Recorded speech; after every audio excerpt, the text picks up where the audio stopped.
Dan untuk mengulas soal peluang timnas Indonesia dalam pertandingan menghadapi Filipina esok hari, kita akan diskusikan bersama pengamat sepak bola Wesley Hutagalung. Bung Wesley, apa kabar, Bung?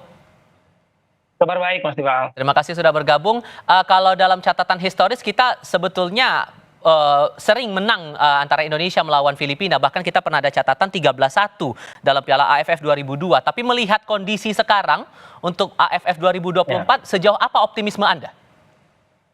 Ya, catatan sejarah kan kita 24 kali menang dari 29 pertemuan. Ya, tadi pernah yang Mas Tival bilang itu eranya Bambang Pamungkas, eranya Zainal Arif, kita bisa pesta gol 13-1. Tapi sepak bola di Asia Tenggara berubah pesat. Bahkan kalau saya katakan Myanmar, Laos itu tidak bisa lagi dianggap enteng. Nah, peluang kita menghadapi Filipina, kalau melihat penampilan Filipina terakhir melawan Vietnam dan melihat penampilan kita terakhir juga, sebenarnya sekarang kekuatannya tidak ada lagi yang istimewa. Vietnam susah dikalahkan dan susah juga menang menghadapi kita, menghadapi Filipina. Jadi bagi saya ini adalah kuncinya bagaimana pemain kita, pemain muda ini, pertama ya kuncinya adalah mereka bermain lepas tanpa tekanan. Yang kedua, strategi game plan yang dimainkan oleh Sintayong berjalan di lapangan karena pemain muda, minim pengalaman di laga internasional, jadi tidak mudah untuk menjalankannya. Dan yang ketiga, menurut saya adalah faktor fisik yang menjadi kunci kita saat ini. Beruntung karena unggul fase recovery dibandingkan Filipina yang sama seperti yang kita hadapi ketika menghadapi Vietnam, tidak cukup waktu istirahat. Oke, maka sebaiknya Coach Sintayong ini memainkan strategi seperti apa nih untuk secara fisik dan mental pemain kita bisa siap menghadapi Filipina? Kita lihat ya Mas Tival, dalam 3 pertandingan Sintayong selalu menggantikan formasi, ada 4 paling tidak formasi perubahan di starting lineup. Tapi bagi saya pelatih itu menurunkan starting lineup itu bukan karena nama besar, bukan karena pengalaman. Mungkin orang menganggap sudah saatnya Asnawi dan Pratama turun dari awal, Hoki Caraka dan Rafael Struijk turun dari awal, kemudian Cahya Pradadi. Tapi siapa yang siap dalam pertandingan latihan terakhir, termasuk official training hari ini? Siapa yang kondisinya lebih memungkinkan untuk memainkan game plan yang cocok dengan gaya bermain untuk menghadapi Filipina, itu yang akan diturunkan oleh Sintayong. Dan ini tebak-tebak buah manggis, kita melihat dari luar, tapi Sintayong dan timnya pasti melihat siapa yang siap lebih dulu bermain. Karena Filipina ketika mereka menyerang, mereka cukup cepat memainkan bola jauh, tapi ketika bertahan mereka memainkan 5 back, selalu memainkan 5 back, dan itu tidak mudah kalau kita saat ini dengan 3 pertandingan tidak punya jenderal permainan yang benar-benar bisa meracik atau menggoreng serangan yang berbahaya, Mas Tepa. Oke. Dikabarkan juga Marcelino akan diturunkan dalam pertandingan nanti. Apa yang mungkin perlu dioptimalkan dari peran Marcelino ini?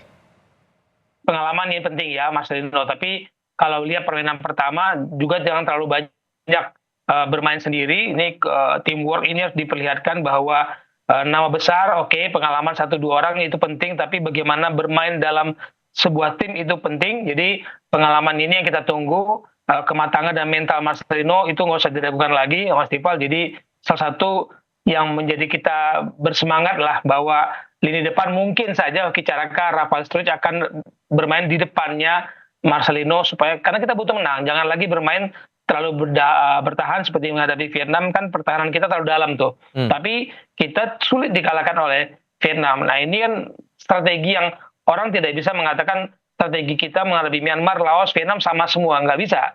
Pasti pelatih punya strategi yang pas karena dia tahu kekuatan-kekuatan lawan. Menghadapi Myanmar kita melepaskan 10 tembakan, menghadapi Laos kita melepaskan 16 tembakan, menghadapi Vietnam kita hanya melepaskan 2 tembakan. Tapi pertahanan kita kan cukup bagus, hanya kebobolan sedikit, ya oke lah kita kalah. Tapi bagaimana kita meracik strategi yang pas untuk lawan yang pas, itu yang jadi kunci, Mas Tifal. Sehingga kalau menurut Anda melihat juga dari permainan dari tim Filipina ini, menurut Anda perlu main agresif dari awal atau tidak? Saya pikir kita harus mengontrol, menguasai irama permainan sejak awal.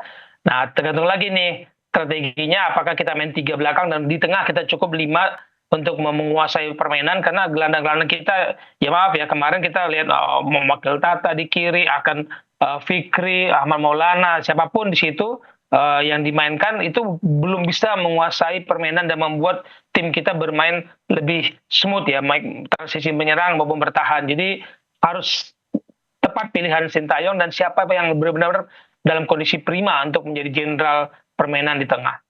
Oke, membaca kondisi sekarang ditambah dari Ketua Umum PSSI melihat catatan statistik bahwa bebannya adalah kita harus menang, penanganan psikologisnya seperti apa untuk para pemain kita ke depannya? Karena kan sekali lagi kan kita harus ada bermain ya yakin pelan pasti tapi juga tetap meyakinkan lah begitu. Anda melihatnya bahkan bagaimana kemudian?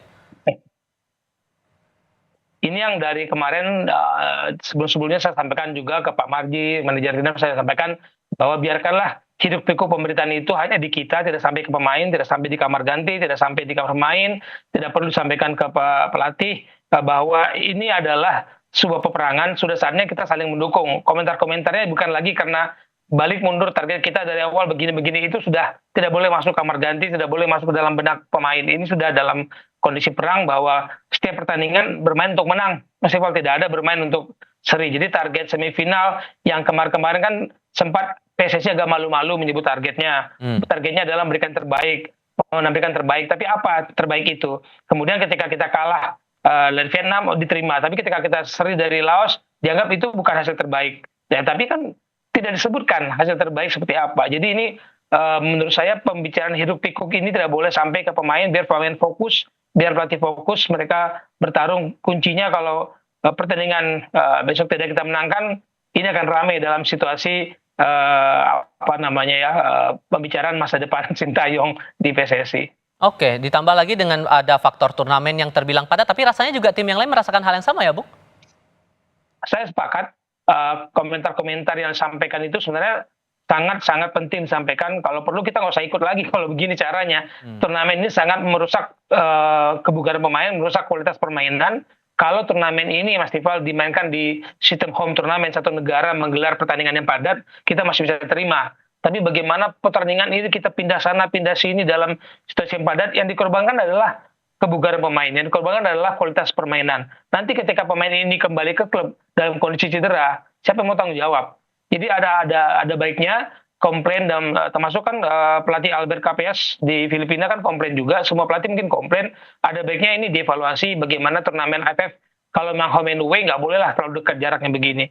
Terlalu bahaya buat masa depan pemain dan karir. Ini pekerjaan mereka dan kita mengorbankan pekerjaan mereka. Oke, treatment untuk memastikan kondisi psikologis itu jadi penting, sekalipun kemudian kemarin Filipina melawan Vietnam ini bisa menahan imbang 1-1 begitu ya. Walaupun kemudian dengan segala catatan historis itu, maka penanganan yang paling penting adalah psikologis pemain harus dibuat yakin dan bisa untuk pertandingan berikutnya, begitu?